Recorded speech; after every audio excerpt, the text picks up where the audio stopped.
আসসালামু আলাইকুম শিক্ষার্থী বন্ধুরা, কেমন আছো তোমরা সবাই? কিছুদিন পরে তোমাদের বার্ষিক পরীক্ষা। আমি আশা করছি তোমাদের প্রত্যেকের প্রস্তুতি ১০০ তে ১০০। আমাদের আশা থাকে তোমাদের সর্বোচ্চ প্রস্তুতি থাকুক। কিন্তু এর মধ্যে যদি কারোর কোনো প্রস্তুতিতে কিছুটা ঘাটতি থেকে যায়, অথবা যে মনে করছো যে আমার প্রস্তুতি একদম শতভাগ, তার মধ্যেও কিছুটা ঘাটতি থাকতে পারে। তো সেই ঘাটতিগুলো পূরণের জন্যই আমরা নিয়ে আসছি মিশন বার্ষিক। এই ১ ঘন্টার লেকচারে তোমরা ১০০ রও বেশি এমসিকিউ প্র্যাকটিস করতে পারবা। এবং আমরা এই ২ টা চ্যাপ্টার ৩ টা চ্যাপ্টারের উপরে ১০০ টা এমসিকিউ নিয়ে এসেছি। ৬, ৭ এবং ৮। ৩ টা চ্যাপ্টারে প্রত্যেকটা লাইনও যদি তোমরা গুনো, ১০০ টা লাইন পাবা না। বা পাইতেও পারো। সব লাইন তো আর ইম্পোর্টেন্ট না। তো সবগুলা ইম্পোর্টেন্ট লাইনকে আমরা এখানে তুলে আনছি। ঠিক আছে? তো দেখবা এই ১ ঘন্টার মাধ্যমে এই ৩ টা চ্যাপ্টার তোমার আরেকবার পড়া হয়ে যাবে। প্লাস টিচারের মাধ্যমে পড়া হবে। আমি যখন একেকটা এমসিকিউ তোমাদেরকে প্র্যাকটিস করে দেখাবো, সেই সাথে এর ব্যাকগ্রাউন্ড যে নলেজ গুলো আছে, সেই নলেজ গুলোও তোমরা জেনে যাবা। এর মাধ্যমে দেখবা একটা কমপ্লিট বই পড়া হয়ে যাবে। ঠিক আছে? চলো শুরু করি। General science class 9 chapter 6 to 8। আর এর মধ্যেই তোমরা একটা চমক দেখতে পাবা ক্লাসের মাঝখানে। আমি আশা করব তোমরা প্রত্যেকে সেই চমকটার জন্য অপেক্ষা করবা। ঠিক আছে? চলো শুরু করি। আমার নাম শাখাওয়াত হোসেন শোভন। আমি ঢাকা বিশ্ববিদ্যালয়ের ফার্মেসি ডিপার্টমেন্ট থেকে গত বছর আমার অনার্স শেষ করি। মাস্টার্স চলছে। আর সেই ২০১৯ সাল থেকে পড়াচ্ছি তোমাদেরকে। অসংখ্য স্টুডেন্ট পড়ানো হইছে, অনেকগুলো অভিজ্ঞতা হইছে। সবগুলো অভিজ্ঞতা তোমাদের সাথে ইনশাআল্লাহ শেয়ার করব। ঠিক আছে? আর আমি যদি আমার অ্যাডমিশনের কথা বলি, ২০১৮ সালে আমি ঢাকা বিশ্ববিদ্যালয়ে মেডিকেল এবং বুয়েট এই ৩ টা জায়গাতে ভর্তি পরীক্ষা দেই এবং আলহামদুলিল্লাহ এই ৩ টা জায়গাতেই আমার আসে। শেষমেশ সবকিছু বিচার বিবেচনা করে আমি ঢাকা বিশ্ববিদ্যালয়ে ভর্তি হই এবং আলহামদুলিল্লাহ this was the best decision in my life. চলো শুরু করি। বহু নির্বাচনী প্রশ্ন, পলিমার থেকে শুরু করব। ঠিক আছে? বিসমিল্লাহির রহমানির রহিম। পলি শব্দটি, এই পলিমার শব্দটি কোন দেশ থেকে এসেছে? খুবই ভালো একটা প্রশ্ন এমসিকিউ এর জন্য। আমরা যদি এই শব্দটাকে বিভক্ত করি, আমরা পাবো পলি এবং মেরোস। ২ টা গ্রিক শব্দ। ২ টা গ্রিক শব্দ। ঠিক আছে? গ্রিক শব্দ। পলি শব্দের অর্থ বহু, আর মেরোস শব্দের অর্থ হচ্ছে একক বা ইউনিট। তো অনেকগুলা ইউনিট একসাথে যুক্ত হয়ে যে যৌগটা তৈরি করে, এটাকে আমরা বলি পলিমার। মনে আছে? আর এই পলিমার তৈরি করার জন্য, আমরা যে সমস্ত বিকারক বা বিক্রিয়ক ব্যবহার করি, ওই বিক্রিয়কগুলাকে আমরা বলি মনোমার। তোমরা প্রত্যেকে জানো মনো শব্দের অর্থ হচ্ছে একক বা একটা। আর মেরোস মানে একটা ইউনিট, অর্থাৎ একটা ইউনিট মিলে যে যৌগটা, এটাকে আমরা বলতেছি মনোমার। যেমন ধরো যে ইথিন CH2CH2, এই ইথিন একসাথে সবাই বিক্রিয়া করে কি তৈরি করবে? পলিথিন তৈরি করবে। তো সেইখানে পলিটাকে আমরা বলতেছি একটা বড় একটা যৌগ, পলিমার। ঠিক আছে? তাইলে দেখো, এই যদি একটা মনোমার হয়, তো অসংখ্য মনোমার, এন দ্বারা বোঝাচ্ছি অসংখ্য মনোমার একসাথে যুক্ত হয়ে এমন একটা যৌগ তৈরি করবে, যেখানে এই প্রত্যেকটা যৌগ বারবার করে রিপিট হবে। ঠিক আছে? এটাকে আমরা বলতেছি পলিমার। মনে থাকবে? এটাকে আমরা কি বলতেছি? পলিমার বলতেছি। এখানে অনেকগুলা মেরোস বা ইউনিট আছে, রিপিটিং ইউনিট আছে। এটাকে আমরা পলিমার বলবো। তাহলে অলরেডি তোমরা অ্যান্সার পেয়ে গেছো। এই পলিমার শব্দটা আসছে গ্রিস থেকে, গ্রিক শব্দ পলি এবং মেরোস। ঠিক আছে? তাহলে আমরা অ্যান্সারটা মিলিয়ে নেই। এটা ছিল গ্রিস। পলি শব্দের অর্থ অলরেডি আমরা জেনে গেলাম, অনেক। বড় কিন্তু না, পলি মানে অনেক। ঠিক আছে? মনো, ডাই, ট্রাই, অলিগো, তারপরে হচ্ছে পলি। মনে থাকবে? মনো মানে হচ্ছে একটা, ডাই মানে ২ টা, ট্রাই মানে ৩ টা, তারপরে টেট্রা মানে ৪ টা। নরমালি ৩ এর বেশি যদি হয়, ওটাকে আমরা অনেক সময় বলে ফেলি যে অলিগো। অলিগো মানে হচ্ছে যে অনেক বেশি না, বাট বহু, বেশ কয়েকটা। ঠিক আছে? তারপরে অনেক যদি শত হাজার হয়ে যায়, ওটাকে আমরা বলি পলি। মনে থাকবে? তো অলিগো শব্দটা আমরা ব্যবহার করি নরমালি ৩ বা ৪ থেকে ধরো ১৫-২০ পর্যন্ত আছে। ১৫ অথবা ২০। এই সমস্ত অল্প রিপিটিং ইউনিট যদি হয়, ওটাকে আমরা বলি অলিগোমার। আর স্পেসিফিক্যালি আমরা যখনই পলিমার নিয়ে কথা বলি বা প্রোটিন নিয়ে কথা বলি, ৫১ টা পর্যন্ত আমরা ধরে নেই এটা হচ্ছে অলিগোমার। যেমন একটা এক্সাম্পল যদি দেই, ইনসুলিন। ইনসুলিন, আমি জানি না তোমরা ইনসুলিনের নাম শুনছো কিনা, ক্লাস 9 এ পড়ো। যাদের বাসায় ডায়াবেটিক রোগী আছে, তারা অবশ্যই জেনে থাকবা যে ইনসুলিন কি কাজ করে। ইনসুলিন আমাদের রক্ত থেকে গ্লুকোজকে সেলে ঢুকতে হেল্প করে। ঠিক আছে? তো এই ইনসুলিনের মধ্যে 51টা অ্যামিনো অ্যাসিড থাকে। এটাকেই বলা হয় সর্বনিম্ন বা সবচেয়ে ছোট পলিমার। ঠিক আছে? সেই হিসেবে আমরা কিন্তু বলতেই পারি যে ৫০টা পর্যন্ত যদি থাকে ওটাকে আমরা বলতে পারি অলিগোমার, আর ৫০টার বেশি যদি তোমার মনোমার থাকে ওটাকে আমরা বলতে পারি পলিমার। তাহলে দেখো এখান থেকে কিন্তু আরেকটা কনসেপ্ট, আর কয়েকটা কনসেপ্ট তোমরা শিখছো যে ৫০ পর্যন্ত হলে আমরা বলবো অলিগোমার, আর ৫০ এর বেশি হয়ে গেলে পলিমার।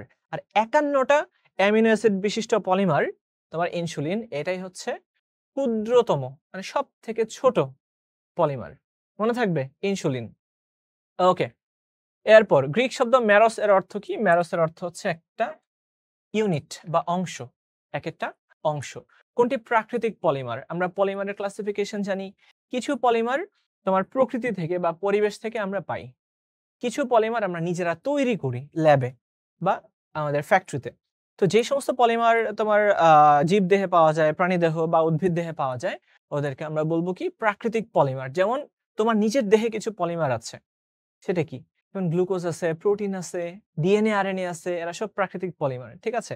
উদ্ভিদ দেহে কি আছে? তোমার সেলুলোজ আছে, হেমিসেলুলোজ আছে, লিগনিন, প্যাকটিন, সুবেরিন, তারপরে তোমার স্টার্চ, জিলেটিন, এগুলা সব কিন্তু প্রাকৃতিক পলিমার। ঠিক আছে? তো আমরা অলরেডি দেখে ফেললাম এই যে সিল্ক। সিল্ক হচ্ছে একটা প্রাকৃতিক পলিমার। আর রেজিন বলো, পিভিসি বলো, ব্যাকেলাইট বলো, এই যে বাসাবাড়িতে আমরা যে সুইচ ব্যবহার করি, বৈদ্যুতিক সুইচের যে প্লাস্টিকটা দেখো, এটা হচ্ছে ব্যাকেলাইট। ঠিক আছে? আর পিভিসি, পিভিসি পাইপ ব্যবহার করা যায়, পাইপ বানানো হয়। তারপরে কারেন্টের ওয়্যারিং আছে না, ওয়্যারিং এর চারপাশে যে প্লাস্টিকটা থাকে ওটা পিভিসি প্লাস্টিক। ঠিক আছে? এই রেজিন দিয়ে আমরা বিভিন্ন ধরনের তোমার ফার্মাসিউটিক্যাল এপিআই বা এক্সিপিয়েন্ট তৈরি করার কাজে আমরা বিভিন্ন ধরনের রেজিন ব্যবহার করে থাকি। ঠিক আছে? চলো, এই তো সিল্ক। সিল্ক হচ্ছে তোমার রেশম পোকা থেকে পাওয়া যায়। এটা পোকার দেহে, এটা প্রাণী দেহে যেহেতু পাওয়া যায়, এটাকে আমরা বলছি প্রাকৃতিক পলিমার। ঠিক আছে? গ্লুকোসামিন থাকে ওটার মধ্যে মনোমার হিসেবে। নিচের কোনটিতে মনোমার পাওয়া যায় না?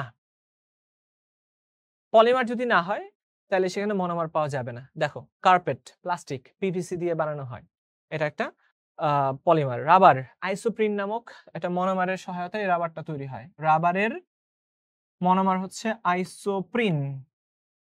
রাবারের মনোমার কি? আইসোপ্রিন। অনেকগুলো একক, ৩০০০ থেকে ৫০০০ পর্যন্ত একক থাকে অনেক সময় রাবারের মধ্যে। তারপরে পাটের ব্যাগ, জাস্ট সেলুলোজ পাটের মধ্যে, বুঝছো? এবং হেমিসেলুলোজ থাকে। তার মানে সবগুলা প্রোটিন, সরি সবগুলো হচ্ছে পলিমার। আর লোহাটা একটা জাস্ট ধাতু, এটার মধ্যে তো মনোমার আসার কোনো প্রশ্নই আসে না, তাই না? লোহা। পিভিসি পাইপের মনোমার কোনটি? Polyvinyl chloride. Polyvinyl chloride. তো পলি শব্দটাকে বাদ দিলে যেটা পাওয়া যায় এটাই হচ্ছে আমাদের মনোমার। পলি শব্দটাকে বাদ দিলেই আমরা যা পাই তাহাই হলো মনোমার। তাইলে পলিভিনাইল ক্লোরাইডের মনোমার হবে ভিনাইল ক্লোরাইড। Vinyl chloride. ঠিক আছে? Vinyl chloride. আচ্ছা, আমি যদি স্ট্রাকচারটা এঁকে দেখাই, ভিনাইল ক্লোরাইড, এই যে ইথিন, ইথিন থেকে একটা হাইড্রোজেন সরায় নিলে আমরা যে মূলকটা পাই এটার নামই হচ্ছে তোমার ভিনাইল মূলক। এইখানে যদি একটা ক্লোরিন থাকে, ভিনাইল ক্লোরাইড। এখানে ব্রোমিন থাকলে ভিনাইল ব্রোমাইড। এখানে যদি তোমার একটা অ্যালডিহাইড মূলক থাকে তাহলে ভিনাইল অ্যালডিহাইড। এরকমই। ঠিক আছে? আমরা সামনের দিকে আগাই। দেখো, রফিকের বাড়ির বৈদ্যুতিক সুইচ গুলো খুব সুন্দর। এগুলো কি দিয়ে তৈরি করা হয়? অলরেডি আমি অ্যান্সার দিয়ে দিছি এটা। তাহলে কি দিয়ে বানানো হয়? তোমরা নিজেরাই বলো, কি দিয়ে বানানো হয়? মনে করে দেখো। এই যে দেখো ভাইয়া, এটা দিয়ে বানানো হয়। ব্যাকেলাইট দিয়ে বৈদ্যুতিক সুইচের প্লাস্টিক গুলা বানানো হয়। ঠিক আছে? আচ্ছা, এরপর দেখো কোনটি মনোমার?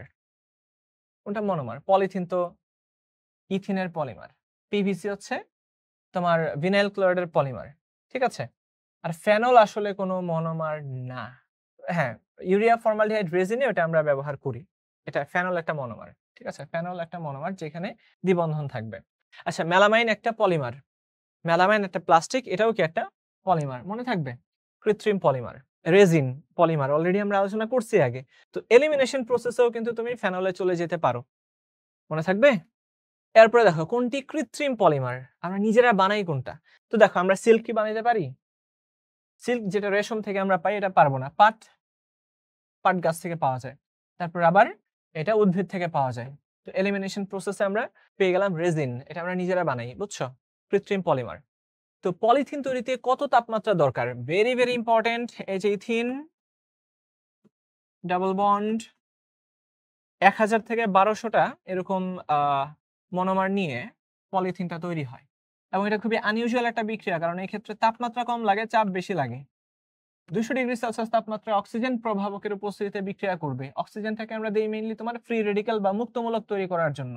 বিক্রিয়ার হার বেড়ে যায়। তো এই ক্ষেত্রে 1000 থেকে 1200 এটিএম চাপ প্রয়োগ করতে হয়। 1000 থেকে 1200 এটিএম চাপ প্রয়োগ করলেই এই দ্বিবন্ধনটা ভেঙে যেয়ে তারা একসাথে যুক্ত হবে, হয়ে বড় একটা চেইন তৈরি করবে, পলিমার চেইন। মনে থাকবে? তো 1000 থেকে 1200 চাপ। আর তাপমাত্রা কত? তাপমাত্রা 200 ডিগ্রি সেলসিয়াস। মনে থাকবে এটা? তাপমাত্রা কম, চাপ বেশি। দেখো, বায়ুমণ্ডলীয় চাপে পলিথিন উৎপাদনের জন্য যদি তুমি নরমাল চাপে পলিথিন উৎপাদন করতে চাও, তাইলে তোমার কোন প্রভাবকটা লাগবে ইজ ভেরি ইম্পর্টেন্ট। দেখো, তুমি তাপমাত্রা, চাপ তুমি কত কমায় দিচ্ছ? চাপ যখন কমে যাচ্ছে, তোমাকে বাহির থেকে এনার্জি আর দেওয়া লাগছে না, তাই না? তুমি নরমাল চাপেই ইয়াটা তৈরি করে ফেলতে পারবা, এই পলিথিনটা তৈরি করে ফেলতে পারবা। এটা কিন্তু আমাদের রসায়ন বিজ্ঞানে অনেক বড় একটা সংযোজন ছিল, টাইটানিয়াম ক্লোরাইড এই প্রভাবকটা আবিষ্কার করা, বুঝছো? ফেন্টন বিকারক যদি আমি বলি, ফেন্টন বিকারক তোমরা একটু পড়বা। ফেন্টন বিকারক, এটার সাথেও কিন্তু এটা রিলেটেড থাকবে, হ্যাঁ?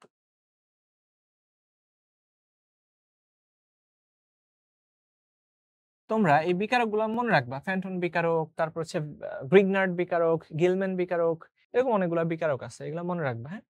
কিছু বিকারক চাইলে ইন্টারনেট থেকে সার্চ করেও পড়তে পারো। এই যে দেখো, প্রাকৃতিক তন্তু কোনটি? ইজি, অলরেডি আমরা অনেকবার এটা নিয়ে আলোচনা করছি। কোনটি কৃত্রিম তন্তু? কোনটা আমরা নিজেরা বানাই, ঠিক আছে? নিজেরা আমরা বানাই ভিসকোস, ঠিক আছে?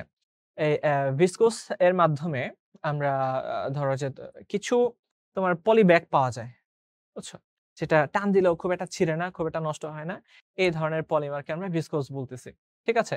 নিচের কোনটি নন সেলুলোজিক কৃত্রিম তন্তু, মানে সেলুলোজ ব্যবহার করে যে সমস্ত তন্তু ব্যবহার করা হবে, যেগুলোকে আমরা সেমি সিনথেটিক পলিমার বলি, ওদেরকে আমরা সেলুলোজিক কৃত্রিম তন্তু বলি। আর যেটা সেলুলোজ ব্যবহার না করে আমরা তৈরি করছি, এটাকে আমরা বলি নন সেলুলোজিক কৃত্রিম তন্তু, বুঝছো? পলিপ্রোপিলিন, কারণ এটা প্রোপিলিন থেকে তৈরি করা হয়েছে, প্রোপিলিন থেকে তৈরি করা হয়েছে, এটা থেকে তৈরি করা হয়েছে। এটার পলিমারে হচ্ছে পলিপ্রোপিলিন। এখানে গ্লুকোজের তো কোনো অংশই আসে না। গ্লুকোজের মধ্যে কি থাকে? সরি, সেলুলোজের কোনো অংশই আসে না। তোমরা জানো সেলুলোজের মনোমার কি? Glucose, beta D glucose. এই বিটা ডি গ্লুকোজের অনেকগুলা রিপিটিং ইউনিটকে আমরা বলি তোমার কি? সেলুলোজ। তো এখানে সেলুলোজের কোনো প্রশ্নই আসে না। এখানে আসতেছে কি? প্রোপিলিন। এখানে অ্যাসিটেট রেয়ন বলো, তারপর হচ্ছে কিউপ্রাইমোনিয়াম রেয়ন বলো, ভিসকাস রেয়ন বলো, এই সবগুলাই রেয়নগুলা মেইনলি তোমার সেলুলোজ থেকে তৈরি করা হয়। মনে রাখবা। কোন তন্তু লুমেন নামক পদার্থে পূর্ণ থাকে? তুলা। এই তুলার মধ্যে অনেকগুলা লুমেন থাকে, ছোট ছোট গহ্বর থাকে, এই জন্য তুলাটা একদম ফাঁপা থাকে, বুঝছো? মনে রাখবা, লুমেনের অর্থ হচ্ছে গহ্বর। লুমেনের অর্থ কি? গহ্বর, গহ্বর। লুমেনের মানে গহ্বর। তো তুলা দেখো অনেক ফুলে ফেঁপে থাকে না? তো ওটার মধ্যে কি থাকে? লুমেন নামক অংশ থাকে, ঠিক আছে? আসলে পদার্থ না, অংশ থাকে। বোরাক্স বিড গঠনে কোনটি ব্যবহৃত হয়? এটা ইটস ভেরি ইজি। আমরা নাইলন দেখতে যেরকম একদম সাদা, এই বোরাক্স গুলা দেখতেও অনেকটা আমরা ভ্যানিশিং ক্রিম ব্যবহার করছি না? তারপরে তোমার শীতকালে ব্যবহার করার জন্য কোল্ড ক্রিম ব্যবহার করি না? ওইখানে কিন্তু তোমার একটা উপাদান, একটা কম্পোনেন্ট হচ্ছে বোরাক্স। যাদের বাসায় এরকম তোমার লোশন অথবা তোমার কোল্ড ক্রিম আছে, তারা একটু কম্পোনেন্ট গুলা দেখতে পারো। ওখানে বোরাক্স থাকে। বোরাক্স মেইনলি তোমার আম এটাকে কি বলে? Emulsifying agent. ইমালসিফাইং এজেন্ট হিসেবে কাজ করে, বুঝছো? আরো কয়েকটা কাজ আছে এটার। এই বোরাক্সের কারণেই লোশনটা এত সাদা হয়, বুঝছো? তো এই বোরাক্স বিড গঠন করে কে? ভাইয়া নাইলন। নাইলনের দড়ি দেখছো না? সুতা বা দড়ি দেখবা অনেক সাদা, বুঝছো? এইজন্য এটা নামকরণ করা হয়েছে বোরাক্স বিড, অর্থাৎ বোরাক্সের মতো দেখতে এই বিড। বিড মানেই আমি বলবো যে গোল্লা, গোল্লা দেখবা, এগুলাকে বিড বলে। বোরাক্স বিড গঠন করে নাইলন, ঠিক আছে? এক টুকরা কাপড় পুড়িয়ে দেখা গেল এটি আস্তে আস্তে পুড়ে গুটির মতো আকার ধারণ করছে। এটাকে কি বলা হয়? গুটির মতো যদি হয়, আমি আরেকবার বললাম, গুটির মতো যদি হয় এটা কি? মিলায় দেখো। গুটির মতো হইলে এটাকে আমরা বলি বিড। তো এই সমস্ত বিড তৈরি করার জন্য, বোরাক্স বিড তৈরি করার জন্য নাইলন ব্যবহৃত হয়, ঠিক আছে? নাইলনের যদি এটা কাপড় হয়ে থাকে। তোমরা দেখবা নাইলনের যে সুতা থাকে, ওই সুতার প্রান্তটা যাতে প্যাচ খুলে না যায়, এজন্য কি করা হয়? তোমার একটু পুড়ায় দেওয়া হয়। তো ওই পুরানো পুড়ায় দেওয়া অংশটা দেখবা একটু গোল একটা শক্ত, খুবই শক্ত প্লাস্টিকের মতো হয়ে গেছে। ওটাকে আমরা বোরাক্স বিড বলব। ঠিক আছে? নাইলন থেকে যেটা তৈরি করা হয়। তো নিচের কোনটি ১ম উৎপাদিত কৃত্রিম তন্তু? এটা হবে আসলে তন্তু। তন্তু। ঠিক আছে? একদম ১ম উৎপাদিত, এটা মুখস্থ করা ছাড়া উপায় নাই, রেয়ন। ঠিক আছে? সেলুলোজ থেকে আমরা সেমি সিনথেটিক ওয়েতে রেয়ন তৈরি করছিলাম ১ম এটা। রেয়নের বৈশিষ্ট্য কি? তো বুঝতেই পারছো উদ্ভিজ্জ সেলুলোজ থেকে তৈরি, তাই না? আ এগুলা কিন্তু তোমাকে একটু মনোযোগ দিয়ে রিডিংটা পড়তে হবে। আর এই প্র্যাকটিস গুলা করতে থাকলে দেখবা অটোমেটিক মাথায় সেট হয়ে গেছে। আশা করি এটা ভুলবা না। তো সেলুলোজ থেকে তৈরি। আমি বারবার এটা বলছি, রেয়ন সেলুলোজ থেকে তৈরি। মনে থাকবে? তো উল কোন ধরনের তন্তু? তো তোমরা বুঝতেই পারছো উল আমরা প্রাণীদেহ থেকে তৈরি করি। বুঝছো? এটা একটা প্রাণীজ তন্তু। যেমন তোমরা দেখবা উল সবথেকে বেশি পাওয়া যায় ভেড়ার, ভেড়ার যে পশম আছে সেখান থেকে। উলের বাংলা আসলে পশম। যাই হোক। তো উল একটা প্রাণীজ তন্তু। ঠিক আছে? দেখো সুতি কাপড় পরানোর ক্ষেত্রে নিচের কোনটি সঠিক? সুতি কাপড়। তো সুতা পরাবা। সুতা পরাইলে কি হবে? সুতা পরাইলে জাস্ট সুতার মধ্যে সেলুলোজ থাকে। তাই না? কাগজের মধ্যেও সেলুলোজ থাকে। তো এক্ষেত্রে কাগজ পোড়ানোর মতো একটা গন্ধ হবে। ধীরে, ধীরে পুড়বে না। এটা দ্রুত পুড়ে যাবে। তারপরে গুটি তৈরি হবে না। কারণ এটা তোমার নাইলন দিয়ে তৈরি না। ঠিক আছে? বোরাক্স বিড গঠন করবে না। কারণ এই বোরাক্স বিডটা কি? এই নাইলন থেকেই হয়। মনে থাকবে? পোড়া শেষ হলে কি হবে? গুটির মতো তৈরি হবে। এবং এটা ধীরে, ধীরে পুড়ে। প্রাকৃতিক রাবার। রাবার কখনোই তোমার আ আচ্ছা দেখো পানিতে দ্রবণীয়, পানিতে অদ্রবণীয়, দানাদার কঠিন পদার্থ নাকি অস্থিতিস্থাপক পদার্থ? রাবার একটা স্থিতিস্থাপক পদার্থ মনে রাখবা। ঠিক আছে? এটা কোনো দানাদার পদার্থ না। এটা চটচটে একটা টাইপের পদার্থ। এখন এই প্রাকৃতিক রাবারটা কিন্তু ভাইয়া এই পানিতে দ্রবণীয় হবে না। রাবার এবং পানি আলাদা। হাইড্রোফোবিক। কারণ আগেই বলছিলাম এই রাবারটা আইসোপ্রিন, আইসোপ্রিন, আইসোপ্রিন মনোমার দিয়ে তৈরি। এই আইসোপ্রিন পুরাটাই হচ্ছে জাস্ট হাইড্রোকার্বন। তোমরা যারা জৈব যৌগের হালকা বেসিকটাও আছে তোমরা বলতে পারবা যে হাইড্রোকার্বন এরা হচ্ছে পুরাটাই হাইড্রোফোবিক। পানির সাথে মিলবে না। এটা লিপোফিলিক। তো পানির সাথে যেহেতু মিলে না, তো এটা পানিতে অদ্রবণীয় হয়ে যাবে। মনে থাকবে আইসোপ্রিন ইউনিট। Isoprene unit. এই ইউনিটগুলা দিয়ে তোমার রাবার তৈরি হয়। ঠিক আছে? আইসোপ্রিন দিয়ে।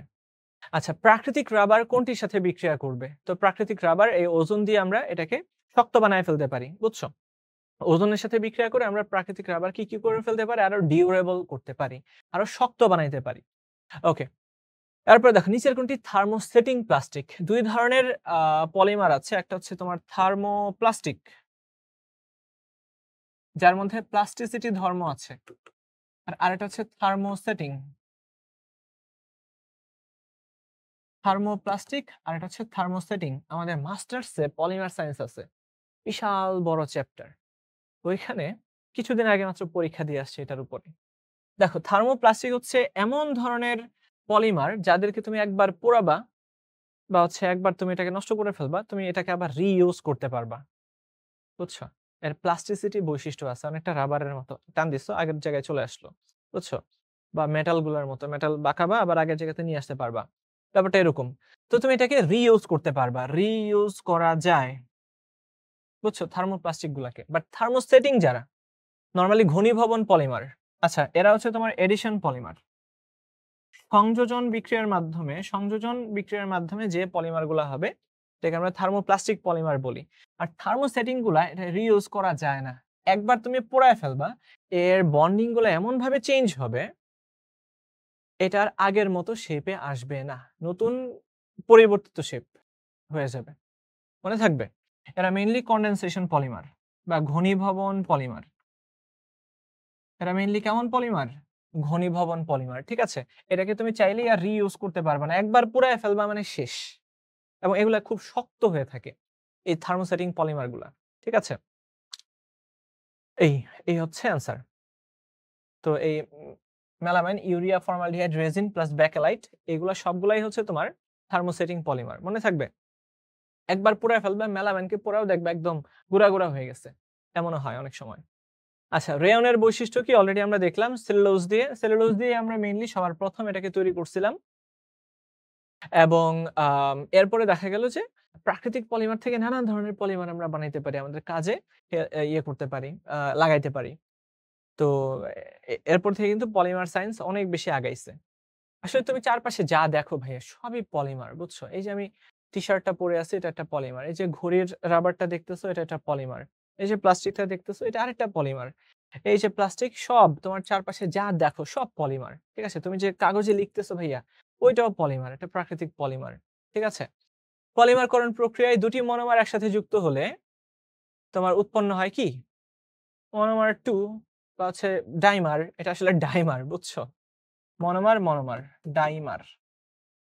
আচ্ছা ডাইমার, বুঝছো? এই যে ২ টা মনোমার একসাথে যুক্ত হয়ে গেল। এটাকে আমরা বলছি ডাইমার। মনোমার। ঠিক আছে? আচ্ছা। সেলুলোজ থেকে উৎপন্ন হয় কি? অলরেডি আমরা দেখলাম রেয়ন। তারপর আসলে সব ধরনের রেয়ন গুলাকে আমরা সেলুলোজ থেকে তৈরি করতে পারি। ঠিক আছে? এসিটেট, ভিসকোস যত ধরনের রেয়ন দেখবা সব সেলুলোজ থেকে তৈরি। কোন যন্ত্রের সাহায্যে স্পিনিং করা হয়? Twist counter. আচ্ছা, তো আমাদের পলিমার গেল।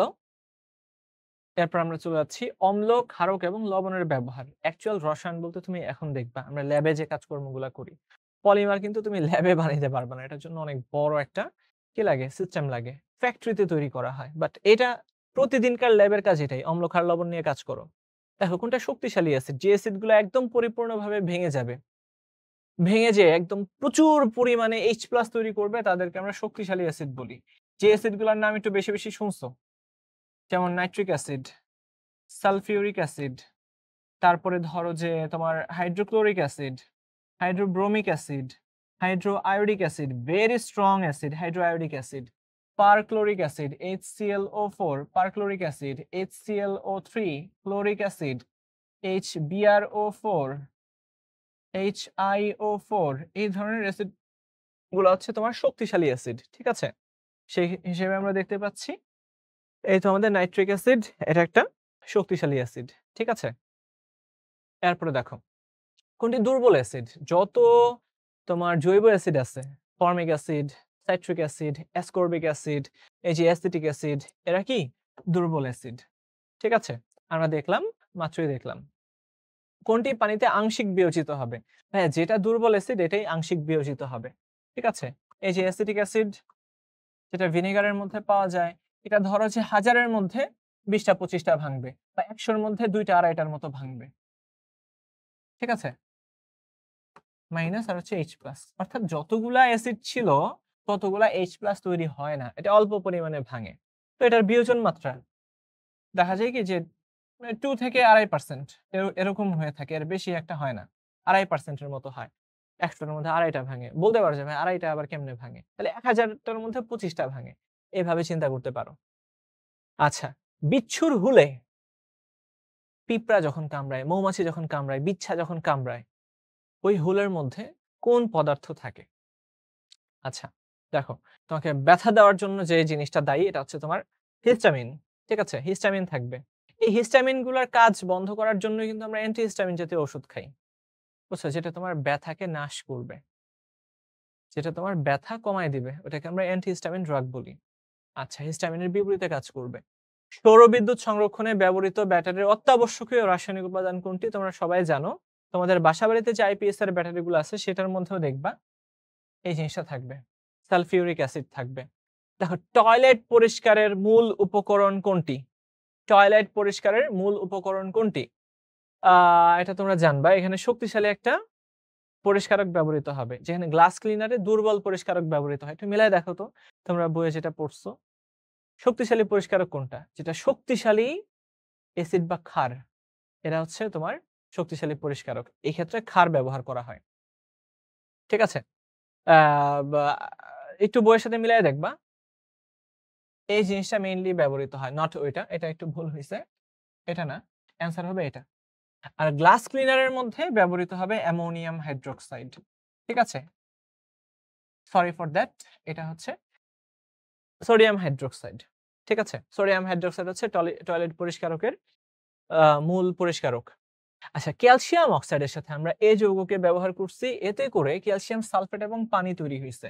খেয়াল করে দেখো, ক্যালসিয়ামের তো আমরা জানি +2 চার্জ, অক্সিজেনের -2 চার্জ, তাই না? এটার সাথে এমন একটা জিনিস আমরা ব্যবহার করলাম যেটা থেকে তৈরি হয়েছে ক্যালসিয়াম সালফেট। তার মানে অবশ্যই এই যৌগটার মধ্যে সালফেট ছিল। সেই সাথে দেখো এই যে অক্সিজেন 2 এই অক্সিজেন 2 এর সাথে অবশ্যই দুইটা H+ যুক্ত হয়েই তো পানি তৈরি হয়েছিল। তাইলে তোমার কাজ হচ্ছে এই দুইটাকে একসাথে মিলায় দেওয়া। এই জিনিসটাই ছিল A, মনে থাকবে? এই জিনিসটাই কি ছিল? A ছিল। তাইলে H2SO4, এই যে প্লাসের সাথে গেল মাইনাস, এই মাইনাসের সাথে গেল প্লাস। বুঝা গেল? এইভাবে, অর্থাৎ এটা কি? সালফিউরিক অ্যাসিড ছিল। এই চিহ্নিত যৌগটা নিচের কোন ক্ষেত্রে ব্যবহৃত হবে ভাইয়া রে? এটা সব ধরনের শিল্পেই ব্যবহৃত হয়। ঠিক আছে? তবে তোমার রাসায়নিক সার তৈরিতে অথবা ধরো যে এই সমস্ত হেভি ইন্ডাস্ট্রি গুলাতে এই সালফিউরিক অ্যাসিড অনেক বেশি পরিমাণে ব্যবহৃত হবে। ঠিক আছে? ওকে, এটা সালফিউরিক অ্যাসিড ছিল। আর আমি যদি বলি সাবান তৈরিতে ব্যবহৃত হয় চর্বি, একটু বলে দেই সবগুলা। তেল বা চর্বি ব্যবহৃত হয়। চামড়া সংরক্ষণে ব্যবহৃত হয় সোডিয়াম ক্লোরাইড, এটাকে আমরা কিউরিং করা বলি। মাটির উর্বরতা বাড়াতে সার ব্যবহার করা হয়। কিন্তু ডিরেক্ট তুমি সালফিউরিক অ্যাসিড কখনোই মাটিতে দিবা না। যা আছে সব পুড়ে যাবে, নষ্ট হয়ে যাবে। এটার পিএইচ অনেক কমে যাবে। ওকে। দেখো, কোন খাদ্য পাকস্থলীতে অ্যাসিডিটি কমাতে সহায়তা করে? তো পাকস্থলীতে যেহেতু হাইড্রোক্লোরিক অ্যাসিড আছে, তো আমাদের ক্ষারীয় খাবার খাইতে হবে। ভাইয়া রে, ক্ষারীয় খাবারগুলা খেলে বা ক্ষারীয় ওষুধগুলো আমরা জানি অ্যান্টাসিড বা হচ্ছে পিপিআই, যে সমস্ত ঔষধ আছে ওমিপ্রাজোল, ইসোমিপ্রাজোল, তারপর পেন্টোপ্রাজোল, ল্যান্সোপ্রাজোল, ডেক্সল্যান্সোপ্রাজোল, ওই ধরনের ওষুধ কিন্তু HCl কে কমায় দেয়। ঠিক আছে? তো এই ক্ষেত্রে আমরা কি করব? খালি পেটে ফলের রস খেলে আরো বেশি অ্যাসিডিটি বেড়ে যাবে। চর্বিযুক্ত খাবার বা মসলাযুক্ত খাবার খেলে কিন্তু ভাইয়া অনেক পরিমাণে অ্যাসিডিটি বেড়ে যাবে। মনে রাখবা, এই কাজ কখনোই করা যাবে না। তো এক্ষেত্রে আদা চামড়া পান করতে পারি, অথবা আম তোমার অ্যান্টাসিড ওষুধ আছে, অ্যালুমিনিয়াম হাইড্রোক্সাইড বা magnesium hydroxide, milk of magnesia, এগুলা থাকে। এগুলো হচ্ছে ক্ষারীয় পদার্থ। এগুলা খেলে তোমার কি হয়ে যাবে? অ্যাসিডিটি কমে যাবে। বা আদা চা, এটা একটা প্রাকৃতিক নিরাময় হিসেবে কাজ করতে পারে। আমাদের রক্তের পিএইচ কত? এটা মনে রাখবা অলওয়েজ। রক্তের পিএইচ এটার মধ্যে ওঠানামা করে 7.35 থেকে তোমার 7.45, এটার মধ্যে কি করে? ওঠানামা করে। তো গড় হিসাব যদি আমরা করি 7.4, গড়ে আমরা বলতে পারি 7.4।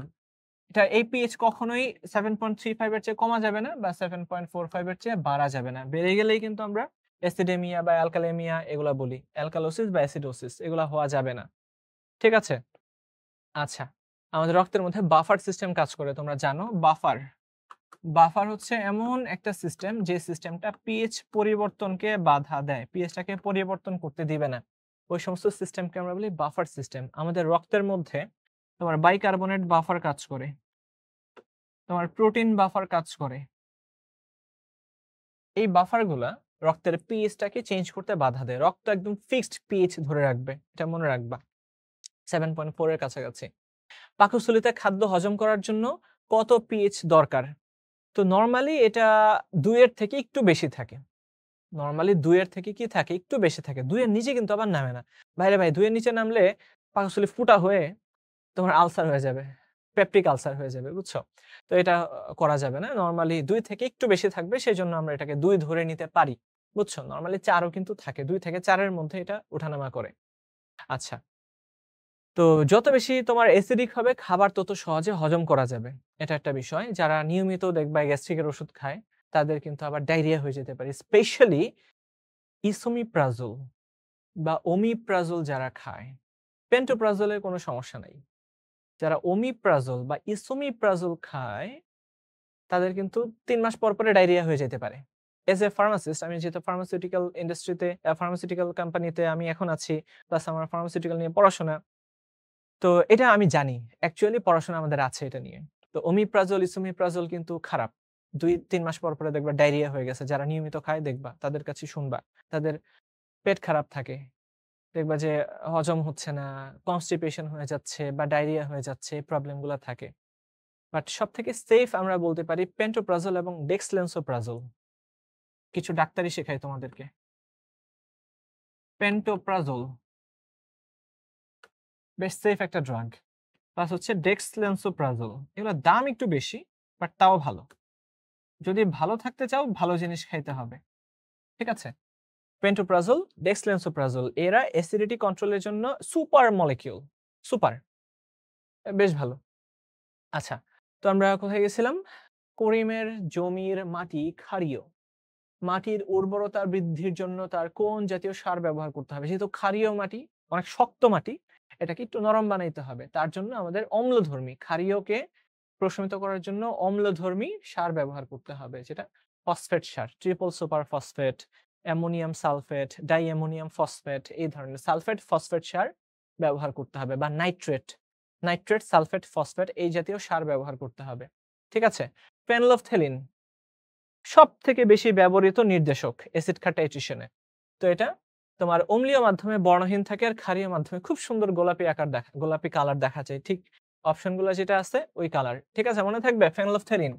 ফেনলফথেলিন খুবই সুন্দর একটা নির্দেশক, প্রচুর বহুল ব্যবহৃত একটা নির্দেশক। মনে থাকবে? আমার কথাগুলো কিন্তু মাথায় রাখতে হবে, এবং তোমরা জানাবা যে ভাইয়া আজকের ক্লাস করে তুমি নতুন কিছু শিখতে পাইছো কিনা। একটা জিনিসও যদি শিখে থাকো, এই সময়টা তোমার জন্য কার্যকর হয়েছে। ঠিক আছে? ওকে। আর আরো যদি কিছু জানার থাকে তোমাদের, আমি বলে দিচ্ছি। যদি আরো কিছু জানার থাকে আমাকে বলতে পারো। কমেন্টে বলতে পারো। আমি ট্রাই করব এগুলোর অ্যান্সার দিতে। ঠিক আছে? ধরো যে তোমার একটু ঔষধ নিয়ে, তোমার কোনো কিছু নিয়ে প্রবলেম হচ্ছে। ভাইয়া তুমি কোন শ্যাম্পুটা ইউজ করবা? তোমার অ্যাসিডিটি নিরাময়ে তোমার কোন আ ইয়েটা কোন ওষুধটা খেলে ভালো হবে? জাস্ট আমাদের কাছে প্রমাণ সহ, জানাশোনা করে সব প্রমাণ সহ কিছু এক্সাম্পল আমি দিতে পারবো। ঠিক আছে? With confidence. দেখো, পিঁপড়ার কামড়ের মাধ্যমে কোন অ্যাসিড নিঃসৃত হয়? পিঁপড়ার নামই হচ্ছে ফর্মিকা। গ্রিক ভাষায় পিঁপড়ার নাম হলো গিয়ে ফর্মিকা। ঠিক আছে? ফর্মিকা। তো ফর্মিকার মধ্যে কি থাকবে? ফর্মিক অ্যাসিড থাকবে। মেইনলি এখান থেকে নামকরণটা হইছে। ঠিক আছে? Calamine, zinc carbonate. আচ্ছা, মুখস্থ, এগুলা মুখস্থ ভাইয়া। ক্যালামাইন হচ্ছে জিঙ্ক কার্বনেট। ক্যালসিয়াম হাইড্রোক্সাইড এর নাম হচ্ছে স্ল্যাকেড লাইম বা কলিচুন। স্ল্যাকেড লাইম বা কলিচুন বলা হয় বাংলায়। সোডিয়াম বাইকার্বনেট, এটা তোমরা জানো এটা কি? খাবার সোডা, তাই না? ক্যালসিয়াম কার্বনেট বা লাইম, চুনাপাথর, লাইমস্টোন বলা হয় ক্যালসিয়াম কার্বনেটকে, লাইমস্টোন।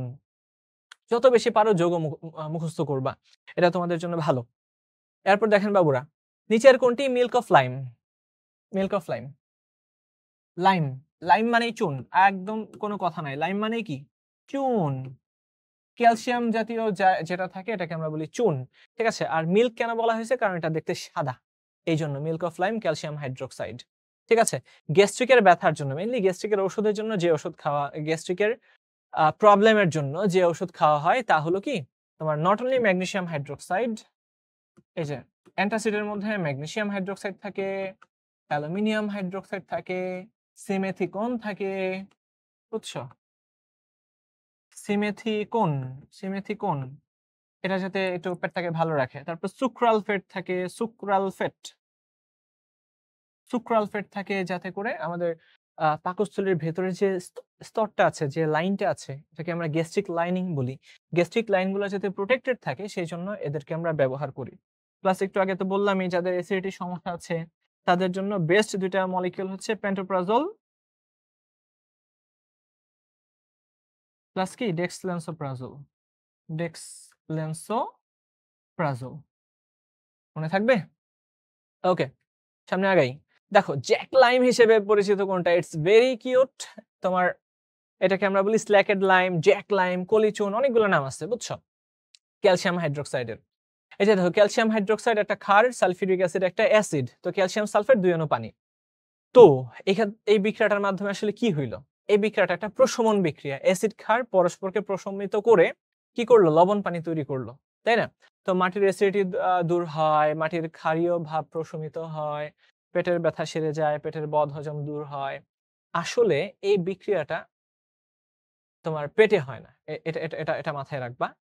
আর সালফিউরিক অ্যাসিড কখনো এট লিস্ট পেটে থাকবে না। মনে রাখবা। পেটে যেটা থাকে এটা হাইড্রোক্লোরিক অ্যাসিড। ঠিক আছে? তো মাটি যদি প্রচুর পরিমাণে অ্যাসিডিক হয়ে যায়, সেই ক্ষেত্রে আমরা এই হাইড্রোক্সাইড বা অক্সাইড গুলা ব্যবহার করি।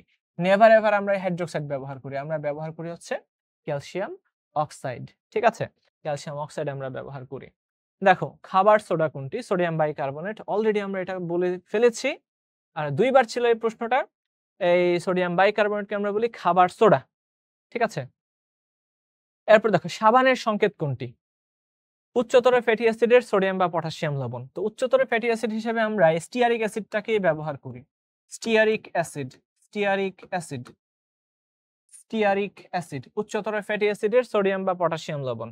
এখন আমরা নরমালি আমাদের গায়ে মাখার জন্য একটু নরম সাবান ব্যবহার করতে চাই। ঠিক আছে? আর কাপড় কাচার জন্য আমরা শক্ত সাবান ব্যবহার করি। তো কাপড় কাচার জন্য যে সাবানগুলা এর মধ্যে সোডিয়াম থাকে আর তোমার আমাদের শেভিং ফোম বা আমরা গায়ে যে সাবানগুলা মাখি এর মধ্যে পটাশিয়াম থাকে। ঠিক আছে? তো যদি তোমাকে বলে যে ডিরেক্ট সাবান, তাইলে আমরা কাপড় কাচার সাবানটাকে মনে করব। কেন মনে করব জানো? কারণ তোমাদের বইয়ে সোডিয়াম দিয়ে দেখানো আছে, পটাশিয়াম দিয়ে দেখানো নাই। ঠিক আছে? মনে থাকবে পটাশিয়াম হলে সাবানটা হয় একটু নরম আর সোডিয়াম দিলে সাবানটা হয় একটু শক্ত। একটু তোমার হার্ড একটা সোপ তৈরি হয়। সোডিয়াম স্টিয়ারেটের সংকেত কি? অলরেডি আমরা আলোচনা করছি C17H35 তাই না? Sodium stearate. কৃষি জমির ব্যাকটেরিয়া প্রতিরোধে ব্যবহৃত হয় কোনটি? ব্যাকটেরিয়া প্রতিরোধে তুতে জাতীয় জিনিসের একটা তোমার অ্যান্টিব্যাকটেরিয়াল প্রপার্টি আছে। ঠিক আছে? ইভেন তোমার দেখবা যে পুকুরের মধ্যে যদি প্রচুর তোমার জার্মস তৈরি হয়ে যায় ওইখানে তুতে ছিটায়া দেওয়া হয়। মানে কপার সালফেট। কপার সালফেট রাখলেই এর মধ্যে পাচন পানি সংযুক্ত হয়ে যাবে। এটা তোমরা আশা করি জানো। কপার সালফেটকে অ্যামরফাস সাদা পাউডারের মতো কপার সালফেটকে তুমি বাতাসে রেখে দাও, অটোমেটিক বাতাস থেকে সে পানি শোষণ করে একটু নীল হয়ে যাবে। সে ক্রিস্টালাইন হয়ে যাবে। শৈবাল উৎপাদন বন্ধে কোন লবণটা ব্যবহৃত হবে? এই সেম কপার সালফেট পাচন পানি। চামড়া টেইনিং করতে নিচের কোনটি ব্যবহৃত হবে? অলরেডি আমরা এটা নিয়ে আলোচনা করছি তাই না? চামড়ার এর জন্য কিউরিং করা হয়। সোডিয়াম ক্লোরাইড, খাবার লবণ। টয়লেট ক্লিনারের মূল উপাদান কোনটি? Sulphuric acid, hydrochloric acid, nitric acid, sodium hydroxide. তোমরা একটু কলেজে উঠলে দেখবা সোডিয়াম হাইড্রোক্সাইডটা থাকবে। ঠিক আছে? মেইনলি তোমার এই সোডিয়াম হাইড্রোক্সাইডটা। বাট যদি তোমাদের এখনকার বইয়ে নাইট্রিক অ্যাসিডের কথা বলা থাকে তাইলে ভাইয়া নাইট্রিক অ্যাসিড। ঠিক আছে? তোমাদের বই অনুযায়ী অ্যাকর্ডিং টু ইউর বুক, আমি রেফারেন্স দিচ্ছি হচ্ছে তোমার সঞ্জিত কুমার গুহ স্যারের বই থেকে। আমি রেফারেন্স দিচ্ছি তোমার হাসানুল কবির স্যারের বই থেকে। তারপর আমি দিচ্ছি হচ্ছে হাজারিনাক স্যারের বই থেকে। সোডিয়াম হাইড্রোক্সাইড থাকে, প্লাস সোডিয়াম পারক্লোরেট থাকে বা সোডিয়াম ক্লোরেট থাকে, হাইপোক্লোরেট থাকে। এগুলো হচ্ছে টয়লেট ক্লিনারের উপাদান। ঠিক আছে? আর তোমাদের বইয়ে যদি ৩ টা থাকে ভাইয়া, it's your book, your ultimate reference. Okay. Acidity কমাতে সাহায্য করে কোনটা? সবুজ চা, ব্রোকলি। ঠিক আছে? এগুলো হচ্ছে তোমার প্রাকৃতিক কিছু নিরাময়। পাকস্থলীর অ্যাসিডিটি কমাতে সাহায্য করে কোনটা? এটা। আমরা এটা নিয়ে আলোচনা করছি। মনে রাখবা ভাজা পোড়া বা হচ্ছে তোমার কফি, চা, তারপরে মসলাদার খাবার বা হচ্ছে চর্বি, এটা তোমার অ্যাসিডিটি বাড়ায় দিবে। বুঝছো? প্রচুর ব্যথা করবে। মনে করবে যে বাম দিকে একটু ব্যথা হচ্ছে। আয় হায় হার্টের সমস্যা হইল কিনা? এটা অ্যাসিডিটির সমস্যা প্রাইমারিলি। যদি তোমার হার্টের সমস্যা হয় তাহলে তো বাম দিকে ব্যথা করবেই। তো যাই হোক এটা। পরিমিত ঘুম, আদা চা, কিশমিশ, খেজুর ভালো। পানিতে খাবার লবণ গুলে তাতে লিটমাস কাগজ ডুবালে কি হবে? আমরা জানি খাবার লবণ আসলে অ্যাসিডিক বা ক্ষারীয় কোনটাই না। এটা হচ্ছে নিরপেক্ষ। এর বর্ণের কোনো পরিবর্তন হবে না। বুঝছো? এর বর্ণের কোনো পরিবর্তন হবে না। মাটির উর্বরতা বৃদ্ধিতে প্রয়োজন সার। যত সার আছে সবগুলো সার মাটির উর্বরতা বৃদ্ধিতে প্রয়োজন। ঠিক আছে? তার জন্য তোমার অ্যামোনিয়া লাগে নাইট্রোজেন সংগ্রহ করার জন্য, নাইট্রেট ও নাইট্রোজেন সংগ্রহ করার জন্য এটা বেশ ভালো অ্যামোনিয়াম নাইট্রেট সারটা। অ্যামোনিয়াম ফসফেট ফসফরাসের জন্য লাগে, পটাশিয়াম লাগে, নাইট্রেট লাগে, ভাই সবগুলাই লাগে মাটির উর্বরতা বৃদ্ধির জন্য। শক্তিশালী অ্যাসিড কোনটা? এই দুইটা অ্যাসিড অলরেডি আমরা তোমাদেরকে শুরুতে দেখিয়েছি। এই দুইটা অ্যাসিড হচ্ছে শক্তিশালী অ্যাসিড তাই না? আর অ্যাসিটিক অ্যাসিড এটা দুর্বল অ্যাসিড, এটা ভিনেগারের মধ্যে থাকে, এটা আমরা খাই। খাওয়ার কাজে যে অ্যাসিডগুলা ব্যবহৃত হয় এগুলা হচ্ছে তোমার কি? দুর্বল অ্যাসিড। মনে থাকবে? আচ্ছা। তো খেয়াল করো আমি শুরুতে তোমাদেরকে একটা প্রমিস করছিলাম যে তোমাদের একটা সারপ্রাইজ আছে। যে তোমাদের ফোনের মধ্যে বা তোমাদের কম্পিউটারের মধ্যে একটা হোল স্কুল, পুরো স্কুল যদি তুমি তোমার এই পড়ার টেবিলে বসে পেয়ে যাও সেটা কেমন হয়? ধরো নিয়মিত টিচাররা, দেশ সেরা টিচাররা ক্লাস নিচ্ছেন। সেইখানে ক্লাস শেষে রেকর্ডিং পেয়ে যাচ্ছ। যে ক্লাস নোটে টিচাররা পড়াচ্ছেন, সেই নোটটা পেয়ে যাচ্ছ। নিয়মিত পরীক্ষা দেওয়ার আনলিমিটেড প্রশ্নে পরীক্ষা দেওয়ার সুযোগ পাচ্ছ। বিষয়টা কেমন হয়? চলো আমরা তোমাদেরকে সেই স্কুলে একটু ঘুরায় নিয়ে আসি। ঠিক আছে? আমার পেছনে তোমরা যে ইন্টারফেসটা দেখতে পাচ্ছ, তোমরা একটু গেস করে দেখো এটা কি? তোমরা যখন শিখো অ্যাপটা ডাউনলোড দিবা। ডাউনলোড দিয়ে তোমাদের মোবাইল নাম্বার তারপরে হচ্ছে পাসওয়ার্ড দিয়ে লগইন করবা, তখন এরকম একটা ইন্টারফেস দেখতে পাবা। ঠিক আছে? তোমরা তো ক্লাস 9 তাই না? এই যে এখানে গেলে তোমরা ক্লাস 9, আমি অলরেডি ক্লাস 9 পিক করে রাখছি। এই যে এখানে ক্লাস 10 তারপরে 925 অনেক কিছু আছে। তো তোমরা যেহেতু 2027 সালে এসএসসি পরীক্ষা দিবা, আমি এটাকেই চুজ করলাম। ঠিক আছে? চুজ করে তাহলে আমরা কি পাইছি? এই শিখো অ্যাপের মধ্যে কি আছে আমরা সেগুলা দেখতে পাচ্ছি। তো তুমি যদি এখানে ঢুকো তাহলে তুমি মাল্টিমিডিয়া এবং গ্রাফিক্স, অ্যানিমেটেড ভিডিও কিছু দেখতে পাবা। এই যে এইখানে যদি তুমি ক্লিক করো ডানে বামে অনেকগুলা ক্লাস তুমি পাবা। ঠিক আছে? মাল্টিমিডিয়া গ্রাফিক্স কিভাবে কাজ করে। এখানে একটা অ্যানিমেটেড ভিডিও তুমি পেয়ে যাবা। এখানে আছে টিচারদের স্টোরিজ, যেমন তোমরা Facebook, তারপর Instagram এ অথবা YouTube এ রিলস দেখো না? ওটা তো জাস্ট টাইম নষ্ট ছাড়া কিছু না। বাট এইখানে যে স্টোরি গুলা পাবা, এই স্টোরি গুলো হচ্ছে তোমাদের সামনে যে টিচাররা আছেন তাদের এক্সপেরিয়েন্স, লাইফ এক্সপেরিয়েন্স, যেটা তোমার জন্য কাজে লাগবে। যে কথাগুলা হয়তোবা আমরা আগে শুনলে আমাদের ভালো হইতো। যেটা আমরা আমাদের বয়সের সাথে এক্সপেরিয়েন্স করছি, সেই এক্সপেরিয়েন্স গুলা এখানে পাবা। অনেকগুলা রিলস আছে। ঠিক আছে? এটা তোমরা দেখতে পাবা। এরপর দেখো, তুমি ভর্তি হইছো, এখান থেকে শেখা চালিয়ে যাও। ডেইলি তুমি রুটিন এখানে পেয়ে যাবা, কোন দিন কি ক্লাস হবে ক্লিক করলেই পাবা। আমি যেটা আজকে দেখাতে চাচ্ছি, দেখো মোস্ট ইম্পোর্টেন্ট ক্লাস এখানেও কিছু পাবা। তোমার প্রত্যেকটা চ্যাপ্টারের উপরে কিছু ইম্পোর্টেন্ট ক্লাস দেওয়া আছে। আমি যেটা এখন দেখাতে চাচ্ছি সেটা হচ্ছে প্র্যাকটিস কুইজ। দেখো, তুমি একটা ক্লাস করছো, ওই নোটটা পড়ছো, নিচে নোট করছো, সবকিছু পড়া শেষ। এইবার তুমি প্র্যাকটিস করো। তুমি কিসের উপরে প্র্যাকটিস করবা? ধরে নাও আ তুমি রসায়নের উপরে প্র্যাকটিস করবা। ঠিক আছে? তোমার যে বিজ্ঞান বইটা আছে, ওই বিজ্ঞান বইয়ের রসায়নের যে চ্যাপ্টার গুলো আছে, ওই চ্যাপ্টার গুলা তুমি পেয়ে যাবা এই অংশে। এখন তুমি কোন চ্যাপ্টারের উপরে পরীক্ষা দিতে চাও? ধরে নাও আজকে আমরা কি পড়াইছি? আমরা এসিড ক্ষার সমতা মানে এসিড ক্ষার, এটার উপরে অনেকগুলো এমসিকিউ তোমাদেরকে পড়াইছি, তাই না? তো আমরা ধরে নিচ্ছি ১০ টা প্রশ্নের উপরে একটা পরীক্ষা দিব। তুমি চাইলে ২০ টা দিতে পারো। তুমি সময় সেট করে নিতে পারো। যেকোনো কিছু। তোমার কিন্তু সেই অপশনটা আছে। তাহলে লোড হচ্ছে ১০ টা প্রশ্ন। আমরা ১০ মিনিট সময়ের মধ্যে ১০ টা প্রশ্ন সলভ করব। দেখো, ত্বকের ক্ষত সৃষ্টি করতে পারে নিচের কোন গ্যাসটি? তো আমরা জানি ক্লোরিন গ্যাস, তাই না? ক্লোরিন গ্যাস ক্ষত তৈরি করতে পারে। কোনটি পানিতে থাকলে পানিতে স্থায়ী ক্ষরতার সৃষ্টি হবে? আমরা জানি ক্যালসিয়াম সালফেট, ক্যালসিয়াম এবং সালফেট এগুলা থাকলে। এরপর এটা ধরো আমি পারি না। তো আন্দাজে না দাগিয়ে আমি এটাকে স্কিপ করে গেলাম বা একটাও পারি না, আর একটাও পারি না। ঠিক আছে? স্কিপ করে গেলাম। ১০ নাম্বারটা দেখি। সর্বশেষটা পারি কিনা। হ্যাঁ, পটাশিয়ামের সংকেত, পটাশিয়াম সালফেট, অ্যালুমিনিয়াম সালফেট। আল্লাহ স্যার তো ক্লাসে পড়াইছিল। ২৪ অনু পানি। এই যে পারছি এটা। এবার আমরা সাবমিট করি। দেখো, যেগুলো উত্তর করতে পারি নাই, তুমি চাইলে ওইখানে যেয়ে আবার দেখতে পারো। ঠিক আছে? তো আমি তো এগুলা পারি না। আমি এবার সাবমিট করলাম। সময় নষ্ট করার দরকার নাই। হ্যাঁ, সাবমিট করো। এইবার তুমি ব্যাখ্যা সহকারে অনেক কিছু পেয়ে যাবা।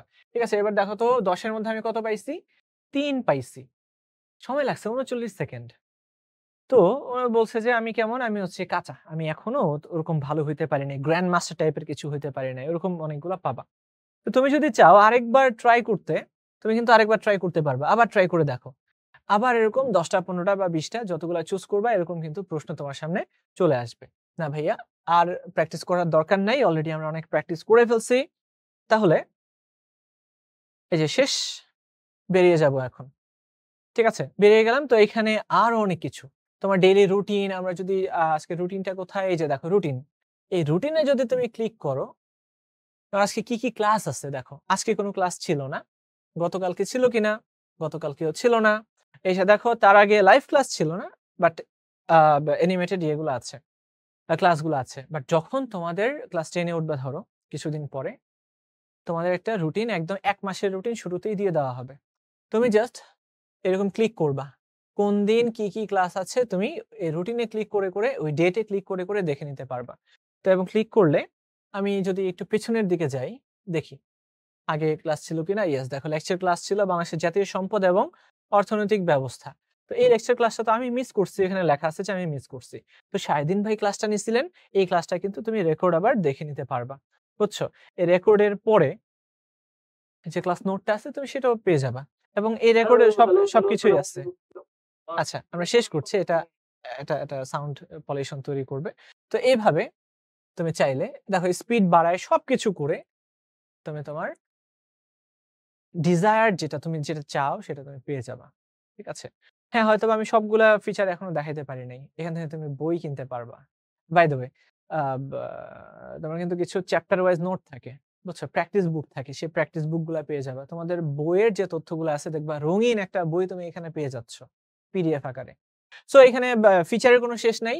তোমরা নিজেরাই আবার অ্যাপটা একটু ডাউনলোড দাও। ডাউনলোড দিয়ে দেখো এর মধ্যে কি আছে।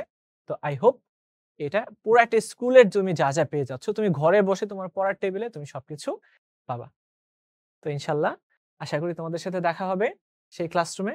আরেকবার কথা হবে এটা নিয়ে। আল্লাহ হাফেজ। তাহলে শিক্ষার্থী বন্ধুরা তোমরা দেখতেই পাইছো যে একটা অ্যাপের মধ্যে কিভাবে একটা স্কুলের মতো সবকিছু আঁটিয়ে দেওয়া যায়, যেটা আমরা বলছিলাম। তো আমরা আশা করব যে তোমরা যে ৩ দিনের ফ্রি ট্রায়াল পাইছো, সেই ফ্রি ট্রায়ালটা খুব ভালো মতো এপ্লাই করবা।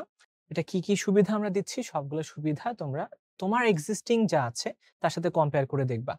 তাহলে চলো আমরা আর বাকি যে চ্যাপ্টারটা আছে ওটা শেষ করে ফেলি। জীবনের জন্য পানি, মানবদেহের শতকরা কত ভাগ পানি? তোমরা জানো প্রতিটি প্রাণী কোষ বা উদ্ভিদ কোষ প্রোটোপ্লাজম দিয়ে তৈরি, তাই না? সবার বাইরে কি থাকবে? কোষঝিল্লি। তার ভেতরে প্রোটোপ্লাজম। ওই প্রোটোপ্লাজমের প্রায় 90 থেকে 95% হচ্ছে পানি। তাইলে অ্যারাউন্ড 90% আমরা বলতে পারি যে জীবদেহে পানি থাকবে। ঠিক আছে? তো আমরা যদি বাহিরে কোষ প্রাচীর বা কোষঝিল্লি আরো সবকিছুকে বাদ দেই, সবকিছু মিলায়ে 70 থেকে 90% ই হচ্ছে পানি। ঠিক আছে? এটা মনে রাখতে হবে। তারপর দেখো আমাদের সম্পদ। এইটা অনেক ইম্পর্টেন্ট একটা চ্যাপ্টার, অনেক বড় একটা চ্যাপ্টার। এখান থেকে অনেক কিছু জানার আছে। দেখো মাটিতে বিদ্যমান জৈব পদার্থকে কি বলা হয়? আমরা সবাই জানি হিউমাস বলা হয়, তাই না? এগুলা কিন্তু তোমরা যারা পরবর্তীতে বিসিএস পরীক্ষা দিতে চাও তাদের জন্য ইম্পর্টেন্ট। এগুলা আসে। দেখবা প্রিভিয়াস ইয়ারের প্রশ্ন ঘাটলে দেখবা। হিউমাস বলে এদেরকে, তাই না? তো মাটিতে পানির শতকরা পরিমাণ জাস্ট তোমার বইয়ে যেটা আছে মুখস্থ করে ফেলবা। 25% আমরা জানি পানি থাকতে হয়।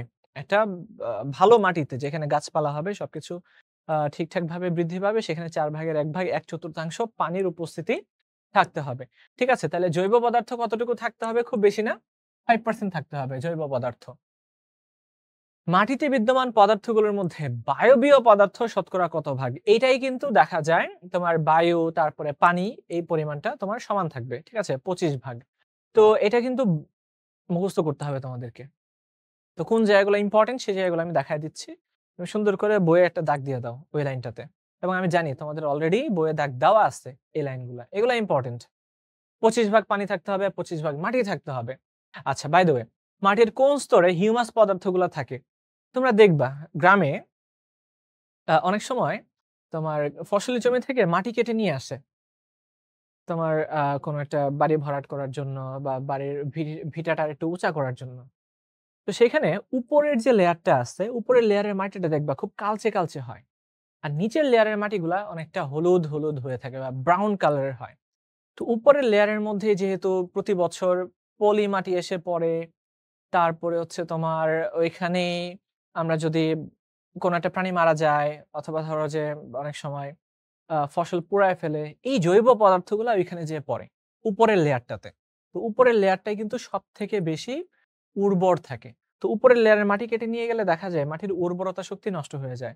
সুতরাং এই কাজটা অনেক সময় করতে মানা করে। হরাইজন এ সবার উপরের যে লেয়ারটা এটাকে আমরা বলতেছি হরাইজন এ, তারপরে বি, সি, ডি পর্যায়ক্রমে যাবে। তো হরাইজন এ তেই মেইনলি হিউমাস বা জৈব ইয়েটা থাকে। তারপরে কোন স্তরটি বালুকাময়? আ এই স্তরের মধ্যেই দেখা যাবে তোমার বালুর পরিমাণটাও বেশিই থাকবে। ঠিক আছে? কোন ধরনের মাটির কণা সবথেকে বড় হয়ে থাকে? তোমরা জানো যে বালু মাটি যদি হয় বা বেলে মাটি, এই বেলে মাটির কণাগুলো একটু বড় হয়, খড়খড়া হয়। তোমার যখন বাতাস আসে তখন এটা উড়ে যায়। এইজন্য বালু মাটির ক্ষেত্রে তোমার আ ক্ষারীয় কিছু সার ব্যবহার করতে হয়। এতে করে এই বালু মাটিগুলা কিছুটা শক্ত হবে। তো বালু মাটির পিএইচ কম থাকে, এটা হচ্ছে অম্লীয় মাটি। মনে থাকবে? বালু মাটি হচ্ছে তোমার অম্লীয় মাটি। নিচের কোনগুলো কাদা মাটির বৈশিষ্ট্য? তো কণা পানিতে ভাসে, গহনা তৈরি হয়। চাষাবাদের উপযোগী ছোট ছোট শিলা থাকে। পানি ধারণ ক্ষমতা বেশি, তৈজসপত্র তৈরি হয়। পানি নিষ্কাশন ক্ষমতা বেশি, আঠালো হয়। তোমাদের বইয়ে ভাই যে লাইনটা আছে ওই লাইনটাই দিতে হবে, কারণ আঠালো মাটির বৈশিষ্ট্য কাদা মাটির বৈশিষ্ট্যের কোনো শেষ নাই। এখন তোমার বইয়ের লাইনটা খুলে দেখো, ওই লাইনটাকেই তোলা হয়েছে এখানে কপি পেস্ট করে। তো পানি ধারণ ক্ষমতা বেশি এবং এটা দিয়ে আমরা তৈজসপত্র তৈরি করতে পারি। ঠিক আছে, এটা ধরে রাখতে পারে, মাটিটা ধরে রাখার ক্যাপাসিটি আছে। এবং আমরা বলছিলাম কাদা মাটি অনেকটা ক্ষারীয় মাটি হয়, এটা শক্ত হয়ে থাকে। ঠিক আছে, তৈজসপত্র তৈরি করা যাবে। ফসল চাষাবাদের জন্য দোআঁশ মাটি কেন উপযোগী? কারণ এখানে সবকিছু তোমার প্রয়োজনীয় পরিমাণে থাকবে। ঠিক আছে, প্রয়োজনীয় পানি ধারণ করতে পারে, পানি নিষ্কাশন করতে পারে। এর মধ্যে 25% পানি, 25% হচ্ছে তোমার বাতাস। এখানে হিউমাস পদার্থ প্রচুর পরিমাণে থাকে, খুব বেশি এঁটেল হয় না, খুব বেশি আবার বেলে মাটিও হয় না, অনেকটা মাঝামাঝি অবস্থান করে। ঠিক আছে, দোআঁশ মাটির ক্ষেত্রে কোনটা সঠিক? আবারও আগের কথাই, এটাই সব থেকে ভালো। কোন মাটিতে ফসল ভালো হবে? তো বুঝতেই পারছো, বালি এবং পলিকাদা মাটি মিশ্রিত মাটিতে, অর্থাৎ ওটাকে আমরা অনেকটা দোআঁশ মাটি বলতে পারি। ঠিক আছে, দোআঁশ মানে দুই দিকেই যেটার বৈশিষ্ট্য আছে, বেলে বা হচ্ছে তোমার কাদা, দুইটারই। ঠিক আছে, এঁটেল প্লাস বেলে দুই দিকেই যার আশ আছে, ওটাকে আমরা বলবো দোআঁশ মাটি। আচ্ছা, তো বালি এবং পলিকাদা মিশ্রিত মাটি। কোন মাটি প্রচুর পানি ধারণ করতে পারে? তো আমরা জানি কাদা মাটি যেটা আছে ওইটাই সব থেকে বেশি পানি ধারণ করতে পারে। আলু ফসল উৎপাদনের জন্য মাটির পিএইচ কত হওয়া দরকার? ভাইয়ারে এটা ডিরেক্ট তোমাকে মুখস্থ করে ফেলতে হবে। ৫ থেকে ৬ এর মধ্যে যদি থাকে ওইটা আলু জাতীয় ফসল চাষ করার জন্য উপযোগী। ঠিক আছে, এই পিএইচটা যদি আরেকটু কম হয় সেটা আবার বাদাম জাতীয় ফসল চাষের জন্য উপযোগী হয়ে যাবে। আচ্ছা, কোনটি তেজস্ক্রিয় পদার্থ? নরমালি পারমাণবিক সংখ্যা যাদের ৮৩ বা এর বেশি থাকে, ৮৩ বা এর বেশি। তোমরা একটু পর্যায় সারণীটা বের করো। বের করলে তোমরা দেখতে পাবা ৮৩ হচ্ছে বিসমাথ। এই ৮৩ এর পর থেকে যারা যারা আছে, ইউরেনিয়াম আছে, প্লুটোনিয়াম আছে, পিইউ, প্লুটোনিয়াম আছে, থোরিয়াম আছে, অ্যাক্টিনিয়াম আছে, এরপর যারা যারা আছে সবাই সবাই হচ্ছে তোমার তেজস্ক্রিয়। তাহলে সেটা কি হবে? এই যে দেখো, রেডিয়াম, মেরি কুরি যেটা আবিষ্কার করছিলেন, বুঝছো, 89। রেডিয়াম মনে হয় 89 পারমাণবিক সংখ্যা, এগুলো মুখস্থ করবা যতগুলা পারবা। রেডিয়াম, রেডিয়াম হচ্ছে তেজস্ক্রিয় পদার্থ। এই রেডিয়ামের তেজস্ক্রিয়তার কারণে কিন্তু ম্যারি কুরি মারা গেছিল। প্লাস তোমরা পরমাণুর গঠন পড়ছো, পরমাণু মডেলে এই রেডিয়াম থেকে বিভিন্ন ধরনের তেজস্ক্রিয় রশ্মি নির্গত হয়। আলফা রশ্মি, বিটা রশ্মি, গামা রশ্মি। এই যে আলফা রশ্মি আছে, এই আলফা রশ্মি দিয়েই কিন্তু আমরা স্বর্ণপাত পরীক্ষাটা করছিলাম। তো রেডিয়াম হচ্ছে তোমার তেজস্ক্রিয় পদার্থ। 83 এর বেশি হইতে হবে, এরাই তেজস্ক্রিয়। আর 83 এর কমের মধ্যে আছে 43, টেকনিশিয়াম, একমাত্র এটাই তেজস্ক্রিয়, আর বাকি সব 83 এর পরে আছে। নিচের কোনটি তেজস্ক্রিয় মৌল? আরেকবার চলে আসলো, ইউরেনিয়াম। ইউরেনিয়াম, চেরনোবিলের দুর্ঘটনার কারণ কি ছিল? তেজস্ক্রিয় পদার্থ। চেরনোবিল এটা পারমাণবিক বিদ্যুৎ কেন্দ্র বিস্ফোরণ হয়ে গেছিল ইউক্রেনের চেরনোবিলে, ইভেন জাপানের ফুকুশিমাতে। তারপর নিউক্লিয়ার বোম যেখানে ফাটাইছে, এখানে সব তেজস্ক্রিয় পদার্থের কারণেই এই ঘটনাগুলা ঘটা। ঠিক আছে, আর ভারতের ভূপালে একটা হয়েছিল, ওইখানে তোমার আইসোসায়ানাইড তৈরি করার একটা ফ্যাক্টরি ছিল। ওই ফ্যাক্টরিটা থেকে গ্যাস বের হইতে হইতে দেখা গেছে ওইখানে অ্যাসিড বৃষ্টি হওয়া শুরু করছে। চারপাশে তোমার বায়ুমণ্ডল পুরা বিষাক্ত হয়ে গেছিল, সব মানুষ, আশেপাশে কয়েক লক্ষ মানুষ এফেক্টেড হয়েছে ওটাতে। এই ঘটনাগুলো পড়বা। ভূপালের যে একটা সমস্যা হয়েছিল, তারপরে তোমার ইউরোপে একবার অ্যাসিড বৃষ্টি হয়েছিল, পুরা অ্যাসিড বৃষ্টিতে সব গলে গেছে ডিরেক্ট, এমনও আছে কিছু নজির। মাটি সংরক্ষণের অন্যতম কৌশল কি? কমন সেন্স, বেশি করে গাছ লাগানো। কাঁচ, তারপরে ঘড়ি ইত্যাদি তৈরিতে কোনটা ব্যবহৃত হয়? কাঁচ, ঘড়ি, এরা হচ্ছে সিলিকন ডাই অক্সাইড ব্যবহৃত হবে। কোয়ার্টজ, কোয়ার্টজ বলা হয় এটাকে, কোয়ার্টজ মনে থাকবে, quartz, silicon die oxide, quartz. Magnetite ব্যবহৃত হয় কোনটিতে? ম্যাগনেটাইট লোহা তৈরি করার জন্য, magnetite, Mg3O4, sorry Fe3O4, ফেরোসোফেরিক oxide. এটা হচ্ছে লোহার একটা আকরিক, ঠিক আছে? লোহার আকরিক। কোয়ার্টজ কোন ধরনের পদার্থ? এটা একটা খনিজ পদার্থ, অজৈব পদার্থ। এটাকে আমরা বলি কোয়ার্টজ, ঠিক আছে?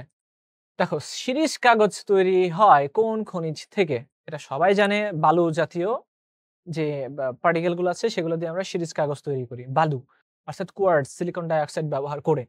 কোনটি বৈদ্যুতিক যন্ত্রপাতিতে নিরোধক হিসেবে কাজ করে, অর্থাৎ যার তড়িৎ পরিবহন ক্ষমতা নাই?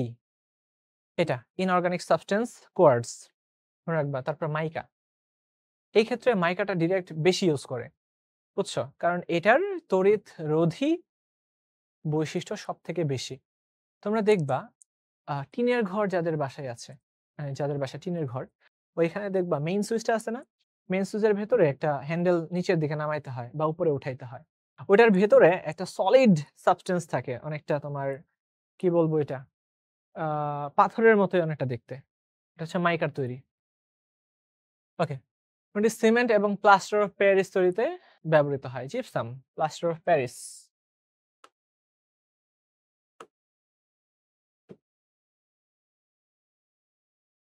এটা জিপসাম, অনেকের বাসার ভেতরে ইন্টেরিয়র ডিজাইন করে জিপসাম দিয়ে, দেখবা। সবচেয়ে কঠিন খনিজ কোনটা? সব থেকে শক্ত? হীরা। হীরক সব থেকে শক্ত, কারণ কার্বন, এত সুন্দর কার্বন গুলা বিন্যস্ত থাকে এত সুন্দরভাবে sp3 হাইব্রিডাইজেশনে, যে এটা সব থেকে বেশি শক্ত হয় হীরাটা। সব থেকে নরম খনিজ কোনটা? টেলক। এটা খুব ইজিলি তোমার হয়ে যায়, খুব নরম। টেলকম পাউডার ইউজ করে দেখো না, টেলকম পাউডার খুব পিচ্ছিল হয়, খুব নরম, বুঝছো? টেলক খুব নরম। এটা নিচের কোনটি প্রাকৃতিক জ্বালানি নয়? প্রাকৃতিক জ্বালানি নয় কোনটা? কয়লা, গ্যাস, গাছের পাতা, রাসায়নিক মোম। আসলে সবগুলো আমরা প্রকৃতি থেকেই পাই। এখন মোমটাকে আমরা দেখবা ডিরেক্ট আমরা ওইভাবে জ্বালানি বলি না। মোম আমরা কোত্থেকে আহরণ করি? মোম আহরণ করি হচ্ছে মৌমাছির চাক থেকে। এটা অল্প, আমরা যে সেন্সে ফুয়েল বলি বা তোমার জীবাশ্ম জ্বালানি, ওই সেন্সে কিন্তু এটা না। আমরা ওইভাবে জ্বালানি হিসেবে এটাকে ব্যবহার করি না। মোমটাকে জাস্ট আমরা একটা ক্যান্ডেল লাইট ডিনারে ইউজ করি বা সামথিং। আগে যখন কারেন্ট থাকতো না বেশি, মোমটাকে পড়াশোনার জন্য ব্যবহার করতাম। এটা আধা ঘন্টায় মোম শেষ হয়ে যেত ভাই। এগুলোর কাজে ওটাকে আমরা জ্বালানি হিসেবে বলতে পারি না মোম, ঠিক আছে? রান্নার গ্যাসের প্রধান উপাদান মেইনলি বিউটেন এবং মিথেন। Butane, methane. গ্যাস সিলিন্ডারে দেখো না, সিলিন্ডারে সব থেকে বেশি বিউটেন গ্যাস ব্যবহার করা হয়।